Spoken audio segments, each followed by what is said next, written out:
হচ্ছে যে আপনাদের এই আন্দোলন যখন করেন এই আন্দোলনের উপরে কিন্তু একটা রাজনৈতিক রং দেওয়ার চেষ্টা করা হয়েছে, সরকার বিরোধী এসব বলা হচ্ছে, আপনারা এটার জবাব কিভাবে দিচ্ছেন? আসলে আমি 2023 সালে 10 জুন থেকে আন্দোলন করতেছি। আপনারা যদি একটু আন্দোলন হিস্টোরি দেখেন 2023 সালে 10 জুন শাহবাগ কিন্তু 1টা থেকে প্রায় রাত 8টা পর্যন্ত ব্লক করা ছিল। ওই সময় কিন্তু আওয়ামী লীগ সরকার ছিল এবং তাদের সাথে তাদের মন্ত্রীর সাথে আমরা শুধু আলোচনায় বসতে চাইছিলাম। মানে আমাদের সবসময় আমাদের এই আন্দোলনে সবসময় চাওয়াই থাকে যে আমরা আলোচনায় বসবো। তো ওই মুহূর্তে পুলিশ কি করছে, লাঠিচার্জ করে আমাদের 13 জনের নামে মামলা দিচ্ছে। বর্তমান আন্দোলন যারা আছে যেমন আমাদের রতন ভাই, হারুন ভাই, এরা সহ আর অনেকেই আপনার হচ্ছে এই মামলার শিকার হয়। তো আপনার হচ্ছে পরবর্তীতে আমরা হচ্ছে আরও ওই সরকারের আমলে অনেকবার আন্দোলন করছি। আমি শুধু গুরুত্বপূর্ণ আরেকটা ডেট বলি যে 27 অক্টোবর 2023 সেদিন আমরা আন্দোলন ছিলাম। আপনারা জানেন 28 অক্টোবর সরকার বিরোধী অর্থাৎ প্রত্যেকটা রাজনৈতিক দলের সরকার বিরোধী আন্দোলন ছিল।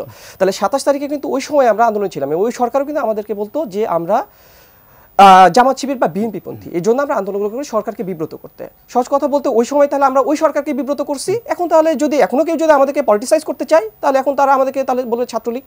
কারণ আমি ওই সময় ছিলাম জামাত শিবির, এখন আমি তাহলে ছাত্রলীগ। সহজ কথা বলতে গেলে পারে একটা যৌক্তিক আন্দোলনকে যৌক্তিকভাবে না দেখে পলিটিসাইজ করার একটা চেষ্টা সবসময় থাকে।